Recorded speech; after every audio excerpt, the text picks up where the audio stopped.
Hello my students out there, this ARK representing ARK9 dear all. जैसा कि आप लोग जानते हैं, secretarial audit compliance management due diligence के अंदर पार्ट फर्स्ट में चैप्टर फर्स्ट कंटिन्यू चल रहा है। पार्ट थर्ड अब हम लोग डिस्कस करने वाले हैं और एक बड़ी न्यूज के साथ में करूंगा।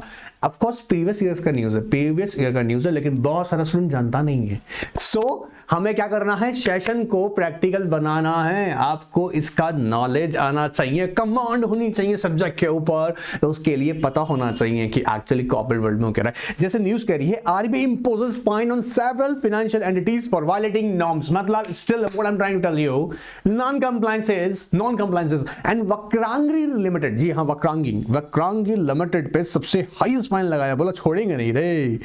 आप बिलीव करेंगे, मैं यहां पर आपसे कह रहा हूं, देखिए समझेगा, आप कंपनी सेक्रेटरी बनने वाले हैं, आपको इन चीजों का नॉलेज होना चाहिए। आपकी प्रोफेशन की रिस्पेक्ट समझ रहे हैं ना। ट्रस्ट मी, आपकी वजह से एक कंपनी बहुत बड़ी कॉस्ट अपनी बचा भी लेती है और गवा भी देती है। मतलब अगर आप एक बेस्ट प्रोफेशनल सर्विसेज अपनी कंपनी को, अपने क्लाइंट्स को देंगे, तो ऑफ कोर्स इतने हायर फाइन्स पे नहीं करने पड़ेंगे। और अगर गलती हो रहा है, आप खुद भी अवेयर नहीं है, आप खुद भी नहीं जानते हैं, आप या अकेडमिकली रट्टे मार के पास हो गए थे, समझा नहीं था टॉपिक, तो आगे चल के दिक्कत आना है। सो मैं क्या चाहता हूं, अपने क्लाइंट को ना ऐसी सर्विसेज दो कि वो दीवाना हो जाए आपका। अब देखो यहां पर कितनी प्यारी पेनल्टी लगाई है। RBI ऑन मंडे, ये पुराना न्यूज है लेकिन नॉलेज के लिए बता रहे हैं, on Monday heavy penalties on several financial entities for violation of various norms. The penalties went as high as rupees 1.76 crores, 1.76 crores for Vakrangi Limited। Vakrangee कौन है? ये बेसिकली फाइनेंशियल इंक्लूजन का काम करती है, ठीक है।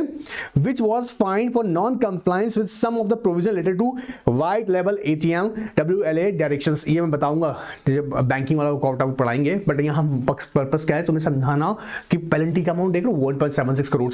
अगर है ना, तुम किसी कंपनी के कंपनी सेक्रेटरी और तुमसे नॉन कंप्लायंसेस हो रहे हैं, जान ले लेंगे, बोर्ड ऑफ डायरेक्टर गला दबा देंगे तुम्हारा, लेकिन उसकी नौबत आएगी नहीं आएगी, क्योंकि हम पहले से ही सीखेंगे, समझेंगे। ऑलराइट, अब देखो जो हमारा आगे का टॉपिक है उसे समझो। आई होप, मेरी उम्मीद है कि आप लोगों ने दोनों पार्ट देख लिए होंगे। नहीं देखे हैं, फटाफट जाओ, चैनल पे अभी भी अवेलेबल है, जाके फटाफट से दोनों पार्ट कंप्लीट कर लो, ठीक है। थर्ड पार्ट स्टार्ट कर रहा हूं चैप्टर फर्स्ट के अंदर, बताना पड़ता है पार्ट फर्स्ट में, चैप्टर फर्स्ट के अंदर पार्ट थर्ड है ये। Alright, compliant risk review and updation. Compliant risk and review and updation. Compliant risk, दो इंपॉर्टेंट एस्पेक्ट्स को ध्यान में रखना है। क्या? पहला कंप्लायंस मॉनिटरिंग और दूसरी जो है रिस्क मिटिगेशन एक्टिविटी। क्या कह रहा हूं? Compliance monitoring. वापस सुना, कंप्लायंस मॉनिटरिंग। मॉनिटरिंग कोई वन टाइम टास्क है? Of course not, it's going on process, चलता रहेगा। जैसे एक एग्जांपल समझना, कितना स्टाफ हमारा रेगुलरली काम को अटेंड कर रहा है, क्या स्टाफ हमारा जो कंपनी की पॉलिसीज प्रोसीजर्स हैं उसके अकॉर्डिंग वर्क कर रहा है, नहीं कर रहा है। हाँ, इसके अलावा क्या सेल्स प्रेजेंटेशंस प्रॉपर्ली की जा रही हैं। जैसे कई बार क्या होता है, ध्यान सुनना, कई बार क्या होता है, समझना, बहुत ध्यान सुनना। आपने एम्प्लॉय को कहा, आपने अज्यूम करो एक बार, बहुत और रियल एग्जांपल दे रहा हूं, ध्यान सुनना। आपने एम्प्लॉयज को बोला, सेल टीम, अगर इस साल आपने, जी हां, अगर आपने सेल टारगेट्स अचीव कर लिए तो कंपनी आपको बहुत बड़ा इंसेंटिव देगा। अब एम्प्लॉय क्या सोचता है, सुनना, सेल टीम का बोला, यार अगर मैं अपना टारगेट अचीव कर लूंगा, इंसेंटिव मिलेगा, तो ठीक है, at any cost any how मैं सेल कर दूंगा। और वो क्या करेगा, झूठी प्रोमिसेस करके आएगा मार्केट में, जबकि ऐसे प्रोडक्ट्स में वो खासियत है नहीं, वो हो सकता है वो बातें नहीं है, लेकिन वो झूठे प्रोमिसेस कर रहा है। कई बार ऑब्जर्व किया गया, रियल एग्जांपल दे रहा हूं, जो इंश्योरेंस एजेंट्स होते हैं वो कई बार ऐसा करते हैं, वो पॉलिसीज के बारे में रियलिटी नहीं बताते हैं, बहुत सारी ऊपर नीचे की बातें चेप चाप कर पॉलिसी सेल आउट कर देते हैं। अब कई बार क्या होता है ना, इसके बेचारा जो कस्टमर होता है ये बड़ा परेशान होता है। तो क्या हो रहा है, ध्यान सुनना, कि सेल बढ़ाना है, कंपनी के लिए अच्छा है, लेकिन एम्प्लॉय क्या कर रहा है, गलत तरीके से, जी हां, कैसे बोलेंगे, मैलिफाइड प्रैक्टिसेस करके सेल इंक्रीज तो कर रहा है, लेकिन वो गलत तरीके से कर रहा है। तो ये ऑब्जर्व करो, मॉनिटरिंग करके कहीं गड़बड़ तो नहीं कर रहा है। बात समझना, अल्टीमेट रिस्पॉन्सिबिलिटी कंपनी का ही होगा, याद समझेगा। आई होप ये मास्टर एंड सर्वेंट रिलेशनशिप आपको क्लियर होगी, उम्मीद कर रहा हूं, ठीक है। किसी के माइंड में आ रहा होगा, अच्छा सर गड़बड़ी है, एम्प्लॉय करेगा, लायबल कंपनी होगा। जी हाँ, ऐसे केसेस भी होते हैं। ऑलराइट, एनीवेज आगे समझेंगे हम, अब देखते जाइएगा, फटाफट सुनते जाइएगा। ऑलराइट, अब फर्दर क्या सुन रहे हैं, ध्यान समझिएगा। जब हम बात कर रहे हैं मॉनिटरिंग की, तो यहां पर एक इंपॉर्टेंट लाइन क्या कह रहा है, compliance monitoring makes it possible for the business to test if risk mitigation activities are working properly. Risk mitigation activities, जी हाँ, कंपनी स्टैंडर्ड्स बनाती है, पॉलिसीज बनाती है। जैसे समझो अब पॉलिसी का मतलब समझो, कंपनी ने कहा भैया डिपार्टमेंट वाइज हमने सबको इंटीमेट कर दिया, कोई भी इनसाइडर ट्रेडिंग नहीं करेगा, इनसाइडर ट्रेडिंग नहीं करेगा। ध्यान सुनना मेरी बात को, कोई भी इनसाइडर ट्रेडिंग नहीं करेगा। बोलो ठीक है, नहीं करेंगे। कोई भी मिस सेलिंग नहीं करेगा, मिस सेलिंग नहीं करेगा, मिस सेलिंग नहीं करेगा। कॉन्फ्लिक्ट ऑफ इंटरेस्ट, अगर कोई रिलेटेड पार्टी ट्रांजैक्शन है तो अब डिस्क्लोजर देना जरूरी है। कॉन्फ्लिक्ट इंटरेस्ट अगर होगा तो वो भी नहीं होना चाहिए। कंपनी ने इसके लिए पॉलिसीज बनाई हैं। तो mitigation activity, risk mitigation activity का काम क्या है यहां पर? अब ये तो मैंने एग्जांपल दिया कंप्लायंस रिलेटेड, ऑलराइट। तो मिस मिटिगेशन एक्टिविटी क्या करती है?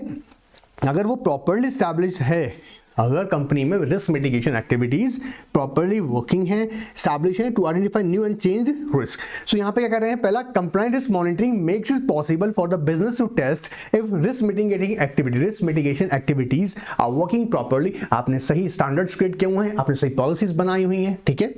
और पॉलिसीज कैसे बनाएंगे? अकॉर्डिंग टू लॉ, ठीक है। The plan for monitoring must be documented and reviewed and if necessary updated annually and more frequently based on other framework activities and monitoring results। अब यहां पे ध्यान सुनिएगा, क्या होना? अच्छा, सिर्फ क्या ये ऐसा होगा कि इसे कह दिया? नहीं, डॉक्यूमेंटेड होनी चाहिए, मतलब मैनुअल फॉर्म में होनी चाहिए, डिस्प्ले होनी चाहिए। Each and every employee of the company must be aware with the policies of the company, alright. तो कैसा होगा? Documented and reviewed and necessary updated annually and more frequently based on the framework activities and monitoring results. The compliance risk monitoring plan must include. अब क्या क्या चीजें आप इसके अंदर रखेंगे? याद रखिए, कंप्लायंस रिस्क मॉनिटरिंग प्लान बोल रहे हैं, जैसे क्रिटिकल एंड हाई लेवल। मेरे साथ बोलिएगा, क्रिटिकल और हाई लेवल। क्रिटिकल और high compliance risk, focusing on inherent and manage risk level, focusing on inherent and managing risk level। ध्यान सुनना, कौन कौन से? दो तरीके, critical and high level risk, ये कंफर्म होने चाहिए। जैसे एग्जांपल देके समझाता हूं, वापस ध्यान सुनना। और मैन्युफैक्चरिंग प्रोसेस जिस तरीके का कंपनी इस्तेमाल कर रही है, उससे कहीं ना कहीं है जो सेफ्टी स्टैंडर्ड्स है, मतलब हेल्थ, किसका? लेबर का हेल्थ इंपैक्ट हो रहा है ग्रेजुअली। आप सोच के देखो, आपने तो बोला टेक्नोलॉजी हमने फाइंड आउट कर ली है, टेक्नोलॉजी के थ्रू हम लोग चीप एंड बेस्ट प्राइसेस पर प्रोडक्ट अपने मार्केट में अवेलेबल करा सकते हैं, लेकिन वो टेक्नोलॉजी बहुत ज्यादा हार्मफुल है उनके लिए जो वो मैन्युफैक्चरिंग प्रोसेस में उसको लेबर जो एंगेज है उस मैन्युफैक्चरिंग प्रोसेस के अंदर, तो क्या वो सक्सेसफुल रहेगी? नहीं। कंपनी ने तो वो टेक्नोलॉजी खरीद लिया, पेटेंट कराने की बात भी हो गई जी, और कंपनी काम कर रहा है, लेकिन गवर्नमेंट ने एक नया नोटिफिकेशन निकाला, बोला ऐसा है, इससे लोगों का हेल्थ खराब हो रहा है, ये टेक्नोलॉजी नहीं चलने देंगे। आपको पता है, आपने ध्यान भी दिया होगा, अच्छी बात भी है, बुरी बात भी है। आपको क्या लगता है? आपने देखा होगा, इंटरनेट फैसिलिटी जितनी हाई स्पीड के साथ आ रहा है, उसके साथ साथ एनवायरमेंट इंपैक्ट हो रहा है। आपने देखा होगा बर्ड्स, अब बड़ी सिटीज में जाएगा बर्ड्स आपको जल्दी से देखने नहीं मिलेंगे, क्योंकि जितना ज्यादा इंटरनेट स्पीड आपको हाई स्पीड पे प्रोवाइड किया जाएगा, उसकी याद रखिएगा, अगर कहूँ, अगर सिंपल वर्ड्स में, जो रेज होती हैं बेसिकली वो एनवायरमेंट को इंपैक्ट करती हैं, ठीक है, लिविंग क्रिएचर्स को इंपैक्ट करती हैं। अब इतना डिटेल मेरे पास भी नहीं है कि मैं आपको बताऊं बिठाकर, बट आप रिसर्च करेंगे मिल जाएगा डिटेल पूरा। सो ये क्या प्रोसेस है? दिक्कत क्या है यहाँ पर कि हमें ये एग्जामिन करना होगा कि क्रिटिकल, अच्छे एग्जाम्पल दिए हैं, ऐसे बहुत सारे एग्जाम्पल्स है क्रिटिकल हाई लेवल कंप्लायंसेस के। ये तो मैंने प्रोसेस से बताया, ठीक है। लेबर के इश्यूज लेबर से रिलेटेड हो सकता है, इनसाइडर ट्रेडिंग से रिलेटेड हो सकता है, clear, and inherent and manage risk level. Second कहता है, जब आप अपने कंप्लायंस मॉनिटरिंग प्लान कर रहे हैं, सो कई की कंप्लायंस रिस्क मिटिगेशन एक्टिविटीज, क्या क्या रिस्क मिटिगेशन एक्टिविटीज रहेंगी, जिससे मैंने कहा स्टैंडर्ड से पॉलिसीज बनाएंगे। जैसे कि एग्जांपल समझते हैं, अब एक कंपनी है जो हैजार्डस, जी हाँ, डेंजरस है ना, केमिकल मैन्युफैक्चरिंग करती है, आयरन मैन्युफैक्चरिंग करती है, इस तरह के, या यू नो आपने सुना होगा पेट्रोलियम प्रोडक्ट बनाती है। अब ऐसी जो डेंजर नेचर की इंडस्ट्रीज है, इनको क्या कहा जाता है कि भैया आपको इंश्योरेंस लेना ही पड़ेगा। अब इंश्योरेंस क्या है? रिस्क को मिटिगेट कर रहा है। अगर आपने इंश्योरेंस लिया, अब तो मैंडेटरी है कि आप एस्टैब्लिश करेंगे, उससे पहले आपको इंश्योरेंस लेना पड़ेगा, पर आपने एक यूनिट एस्टैब्लिश किया, अब आपको पता है खतरा तो इसमें है ही, तो इंश्योरेंस क्या करता है? तरीके से उस रिस्क को मिटिगेट करता है। तो जब आप अपनी कंप्लायंस, याद रखिएगा, रिस्क मॉनिटरिंग प्लान करेंगे, तो आप ध्यान रखेंगे क्या कि कंप्लायंस रिस्क मिटिगेशन एक्टिविटीज। फिर कहता है routine business transaction to which compliance obligation और रिस्क आर एसोसिएटेड। अब जैसे routine business transaction, sale generate होता है, तो देखा होगा डेली बेसिस पे कंपनी मान लीजिएगा सेल कर रहा है, परचेज कर रहा है, सेल कर रहा है, परचेज कर रहा है, सेल कर रहा है, तो ये प्रॉपर्ली रिकॉर्डेड होने चाहिए और आप डेली बेसिस पे इन्वेंट्री ऑब्जर्व कर सकें कि क्लोज एंट्री कितना है, नेक्स्ट डे का ओपन एंट्री कितना है, इन्वेंट्री कितना है। तो ये आपकी रूटीन बेसिस पे कंप्लायंस ऑब्लिगेशन होने भी जरूरी है। Clear? Routine business transaction to which compliance obligation और रिस्क आर एसोसिएटेड। अब कई बार क्या होता है, बड़े, अब ध्यान सुनना, रियलिटी बता रहे हैं, गबन कहते हैं ना, घपला होगा कंपनी के अंदर। घपला कैसे होता है, कई बार क्या होता है आपको पता है, रूटीन बेसिस पे अगर ट्रांजैक्शंस को ऑब्जर्व नहीं कर रहे, बोला क्वार्टर पे देखेंगे, क्वार्टरली देखेंगे, और पता लगा रूटीन बेसिस में इन्वेंट्री का गड़बड़ हिसाब किताब कर रखा है, तो उसके लिए जरूरी क्या है कि जो आपके रूटीन बेसिस पे बिजनेस ट्रांजेक्शंस हैं उनसे रिलेटेड जो कंप्लायंस ऑब्लिगेशंस हैं वो फुलफिल होने चाहिए, और ये भी आइडेंटिफाई होना चाहिए उससे क्या क्या रिस्क एसोसिएटेड है। क्लियर है? किसी भी एम्प्लॉय या किसी भी डिपार्टमेंट को आप यू नो व्हाट अनफैटेड पावर नहीं दे देंगे। अनफैटेड समझते ना कि वो कंप्लीटली इंडिपेंडेंट है, वो कुछ भी डिसीजन ले सकता है, ऐसा नहीं होना चाहिए। Implementation, embedding of the risk framework and all policies issued by the corporate compliance department। अब जो भी compliance department जो है, जो policies frame कर रहा है, उसके साथ implementation करना जरूरी है। Compliance with the laws, regulations and standards including the chart, including the company values and the obligations that have been delegated to the compliance functions। अब ये compliance functions कई बार जैसे ऑब्जर्व यहाँ पे क्या रखा है, complaints handling है, privacy related obligations हैं, obligation that have been delegated to the compliance functions. जैसे जनरली क्या होता है, आपने देखा होगा जो कस्टमर केयर्स होती हैं, जैसे मान लीजिएगा आपने ऑब्जर्व किया होगा, आपने कोई प्रोडक्ट परचेज किया, कोई भी इलेक्ट्रॉनिक प्रोडक्ट परचेज किया, क्या कह रहे हैं, कोई इलेक्ट्रॉनिक प्रोडक्ट परचेज किया। अब मान लीजिए ए लिमिटेड ने सेल किया था आपको, और जो बी लिमिटेड है वो ए लिमिटेड के लिए कस्टमर केयर सर्विसेज देती है। अब यहां पे ध्यान सुनना, अगर कोई कस्टमर एक्स उसने ये इलेक्ट्रॉनिक प्रोडक्ट लिया ए लिमिटेड का, उसमें कोई डेफिशिएंसी या डिफेक्ट आ गया किसी प्रोडक्ट के अंदर, किसी प्रोडक्ट में डिफेक्ट आ गया, वो किसको अप्रोच करेगा, ए लिमिटेड को actually, but customer care services कौन दे रही है, बी लिमिटेड। सो बी लिमिटेड जो है यहां पर डेलीगेटेड फंक्शंस परफॉर्म कर रही है, but it doesn't means that कि ए लिमिटेड की लायबिलिटी यहां पर खत्म हो जाएगी, उसकी ऑब्लिगेशन हो जाएगी, नहीं, प्राइम लायबिलिटीज ए लिमिटेड का ही रहेगा। इसे बोलते हैं कंप्लायंसेस, जहां पर आपने डेलीगेटेड किए हुए functions, alright, compliance obligations, obligation that have been delegated to the compliance function। is it clear? so ये बातें हमें कब याद रखनी है, जब हम अपना compliance risk monitoring प्लान कर रहे हैं। फर्दर कहता है plan for monitoring must be include. अब जब हम बात कर रहे हैं प्लान क्या क्या होना चाहिए, देखो, concise statement that to capture the relevant internal external compliance obligations. Sir relevant internal external compliances, जैसे जितने भी रेगुलेटरी लॉज के साथ में कंप्लायंसेस होते हैं उन्हें बोलते हैं external compliances which are mandatory in nature. Is it clear? जब हम बोलते हैं इंटरनल कंप्लायंसेस, जो कंपनी की इंटरनल पॉलिसीज होती हैं, राइट, प्रोसीजर्स होते हैं, वो हम क्या बोल रहे हैं, इंटरनल कंप्लायंसेस। और ये internal compliances according to external compliances design किए जाएंगे। जैसे फॉर एग्जांपल आप सोच के देखिएगा, अपने माइंड में लाइएगा कि आपने रिस्क मैनेजमेंट पॉलिसीज बनाई हैं, ठीक है। अब अगर इंश्योरेंस कंपनी है तो उसके लिए मैंडेटरी है कि वो रिस्क मैनेजमेंट या ऑफ कोर्स कमिटी बनाएगा, वो मैंडेटरी है। बट डजंट मीन दैट कि अगर एक मैन्युफैक्चरिंग में एंगेज एक इंडस्ट्री है, ठीक है, सपोज वो एक कंपनी जो कार ऑटोमोबाइल्स है, जहां कार मैन्युफैक्चरिंग करती है, उसके लिए मैंडेटरी नहीं कि वो रिस्क मैनेजमेंट कमिटी बनाए, बट इंश्योरेंस कंपनी है, बैंकिंग कंपनीज है, इनके लिए मैंडेटरी है। बात पकड़ में आ रहा है? तो उसी के अकॉर्डिंग जैसे यहाँ पे internal and external compliance obligation है, तो कहता है concise statement that capture the relevant internal external compliance obligation and risk arising from those obligations. Risk का मतलब क्या है? अगर नॉन कंप्लायंसेस हुए तो क्या हो सकता है? बिजनेस बंद हो सकता है, आपके लाइसेंस कैंसिल कर सकते हैं, हायर पेनल्टी लगाई सकती हैं, आपके ऑफ कोर्स कंपनी के ऑफिसर्स को इंप्रिजनमेंट तक का ऑर्डर पास हो सकता है। क्लियर हो रहा है? तो प्लान ड्रॉ करते वक्त क्या रखेंगे हम? Concise statement. फिर कहता है business processes to which the compliance obligation are linked और on which they have an impact. The processes to which the compliance obligations are linked. Business process, याद रखिए, बिजनेस प्रोसेस किस नेचर का है, कब जो हम एक्टिविटी कर रहे हैं।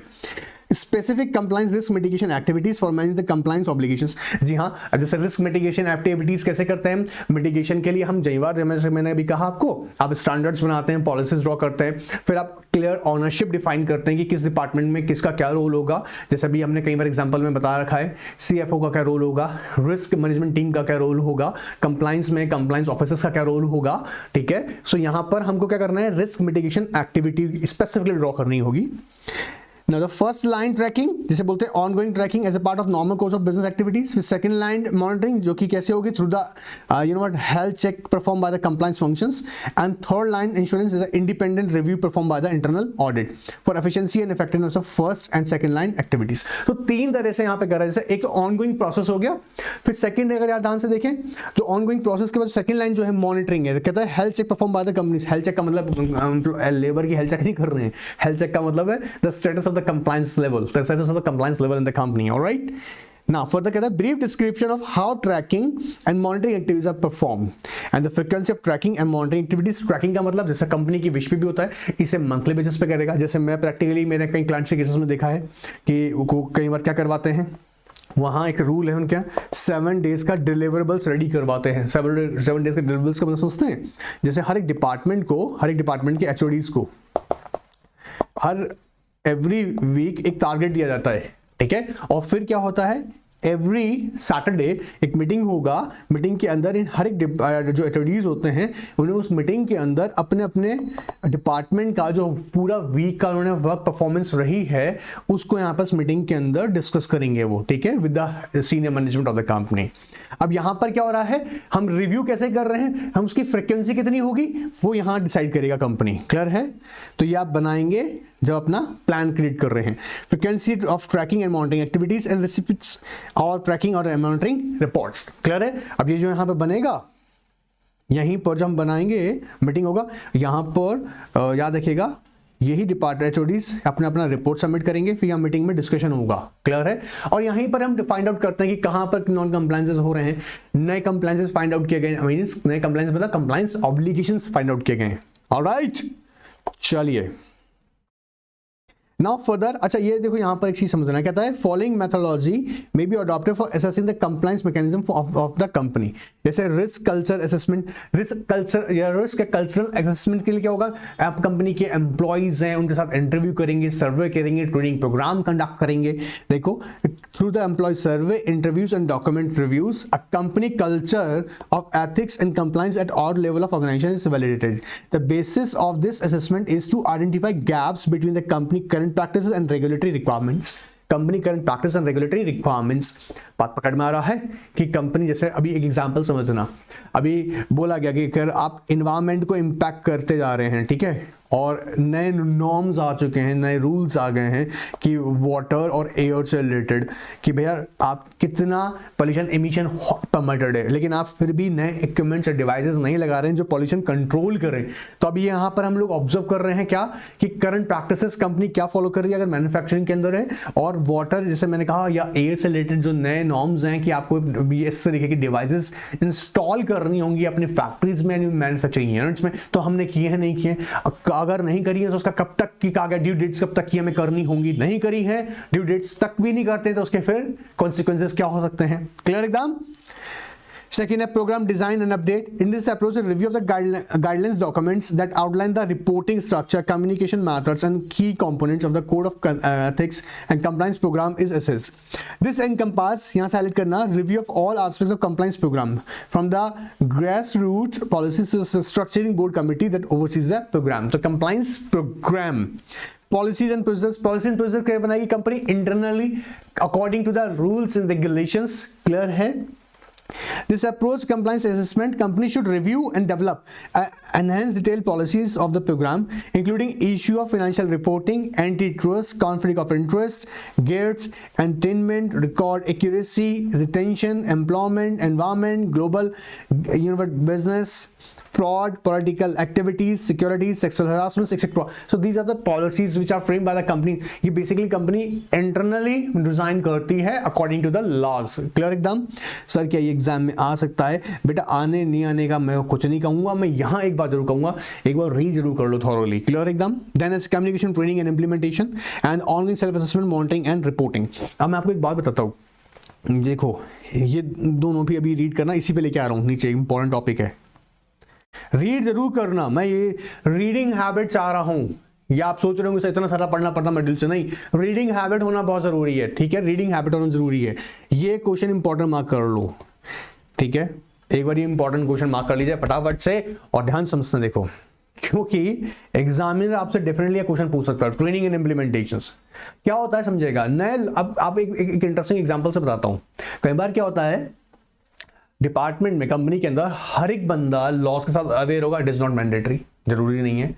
जैसे अगर हम देखेंगे जो इंफॉर्मेशन टेक्नोलॉजी से रिलेटेड हैं, है ना, जैसे मान लीजिएगा एग्जांपल से समझते हैं इसको, थोड़े से एग्जांपल समझते हैं। मान लीजिएगा एक ये कंपनी है जिसके अंदर ये इसकी मैन्युफैक्चरिंग यूनिट्स है, जहां पर एक इंजीनियर साहब हैं, ठीक है, जिनकी कमांड जो है वो यहाँ पर कंपनी के प्लांट फैब्रिकेशन के ऊपर बड़ा उनका कमांड अच्छा है। मतलब प्लांट फैब्रिकेशन काम, प्लांट फैब्रिकेशन समझते होंगे आई होप, ये कैसे यूनिट वगैरह एस्टैब्लिश हुआ, कितनी कैपेसिटी होगा, सब कुछ चीज़ें, ठीक है।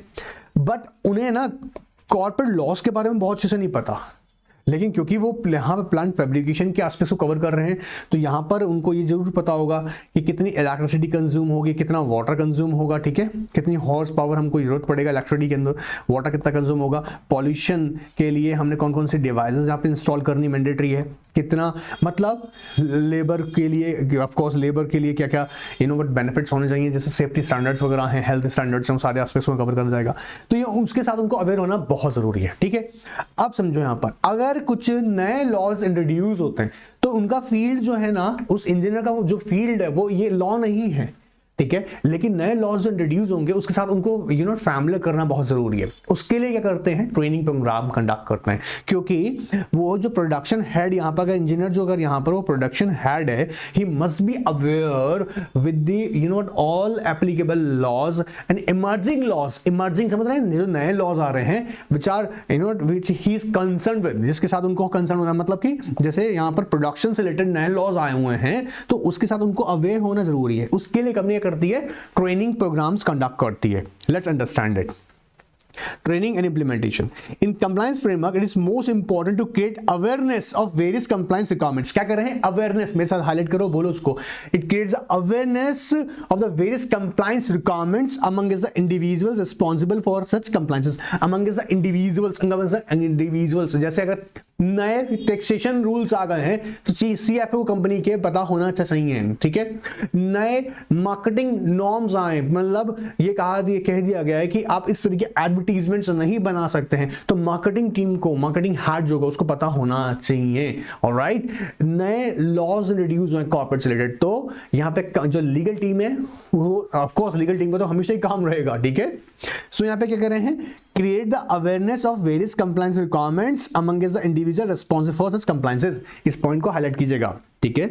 Many times compliance are handled by persons who are not fully aware of the requirements of the law and hence creating the appropriate awareness among the owners is very important। जैसे मैंने यहाँ बताया कि जो इंजीनियर साहब हैं ये factory production head हैं, इनको बहुत सी नॉलेज है, लेकिन अब इन्हें ये नहीं पता कि एक नया इन्वायरमेंटल लॉज क्या आ गए हैं जिसके अकॉर्डिंग इन्हें ऑफकोर्स आगे प्लांट फैब्रिकेशन का काम करना होगा या यहाँ फैक्ट्री इन्हें पूरा संभालना होगा।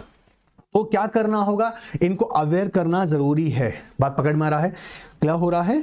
देखो, this could be done in form of meetings, trainings, communication, explain the various compliances and other manual containing the details of compliances। तो इस तरह से क्या करेंगे हम लोग, मीटिंग करेंगे, ट्रेनिंग कंडक्ट करेंगे, ठीक है, कम्युनिकेट करा जाएगा। यूजुअली क्या होता है, प्रैक्टिकली लीगल डिपार्टमेंट जो होता है वो हर एक कंसर्न डिपार्टमेंट को मेल कर देता है, ठीक है। Now a strong compliance training and education program reinforces the company compliance culture. It builds awareness and understanding of the compliance standards, procedures and guidelines and issues. Specifically, it build awareness and understanding of the क्या क्या चीज़ें होंगी, देखो, जिसमें जब हम training programme conduct करेंगे। Company framework, सबसे पहले कंपनी के बारे में डिटेल में समझाएगा, जिसमें कहता है including 4 conduct related integrity of risk areas and 4 conduct integrity related risk areas. Integrity sir मतलब जैसे आपने देखा होगा, जैसे एंटी ब्राइबरी पॉलिसीज क्या बनी है, रिश्वतबाजी नहीं करोगे, ठीक है। और क्या हो सकता है, इनसाइडर ट्रेडिंग से रिलेटेड उनके बारे में बताया जाएगा कि इनसाइडर ट्रेडिंग आपको अलाउड नहीं है, ठीक है, क्योंकि सारी कॉन्फिडेंशियल इंफॉर्मेशन व्हाट कंपनीज के जो कोर एम्प्लॉयज होते हैं उनके पास तो होती है, तो बोला इनसाइडर ट्रेडिंग नहीं करोगे। कॉन्फ्लिक्ट ऑफ इंटरेस्ट अगर है तो उसको डिस्क्लोज कीजिएगा, है ना। मिस सेलिंग, ऐसी एक्टिविटी नहीं करेंगे। मिस सेलिंग का मतलब आप क्या कर रहे हैं कि गलत इंसेंटिव्स स्कीम्स प्रोवाइड करके आप सेलिंग कर रहे हैं। तो यहां पर ये बताया जाएगा कंपनी फ्रेमवर्क के अंदर कि भैया कंपनी इन वैल्यूज पे काम करती है, कंपनी इनसाइडर ट्रेडिंग को प्रमोट नहीं करती है, कंपनी किसी भी तरीके की कॉन्फ्लिक्ट ऑफ इंटरेस्ट को है तो आप उसको डिस्क्लोज कीजिएगा, कंपनी मिस सेलिंग्स को एक्सेप्ट नहीं करेगी। तो ये पहला जरूरी है कि हमारे फ्रेमवर्क में बातें हों अवेयरनेस को लेके, ठीक है। So compliance company framework. Second, role and responsibility outline the policy and framework, किसका क्या क्या रोल होगा और क्या रिस्पांसिबिलिटीज होगी। जैसे मैंने कहा सीएफओ को हमने बता रखा है कि भैया टैक्सेशन एस्पेक्ट्स, फाइनेंस एस्पेक्ट्स या अकाउंटिंग एस्पेक्ट्स तुम देखोगे, इसके कंप्लायंसेस इंश्योर करोगे, ठीक है। You are the head of the these all the related factors, चाहे वो टैक्सेशन हो, चाहे वो अकाउंट्स हो, फाइनेंस हो, ठीक है। तो रोल एंड रिस्पांसिबिलिटी, पहला क्या है कंपनी फ्रेमवर्क, दूसरा क्या रोल एंड रिस्पांसिबिलिटी, थर्ड है critical and high compliance obligation identify in the compliance chart. अब ये बताना पड़ेगा सर कौन कौन से कंप्लायंसेस कैसे critical and high compliance obligations हैं। जैसे अगर कोई इनसाइडर ट्रेडिंग अगर हो रहा है तो इमीडिएटली डिस्क्लोज करो, नहीं तो पब्लिक का इंटरेस्ट मारा जाएगा, तो मैं छोड़ेंगे तुम्हारी कंपनी को। क्या हो रहा है या आपने देखा ना अभी कि विजय माल्या वाला केस में भी क्या हुआ था कि अगर वो घपलाबाजी करे जा रहे हो तुम, तो ये चीज भी डिस्क्लोज होनी जरूरी है, ठीक है।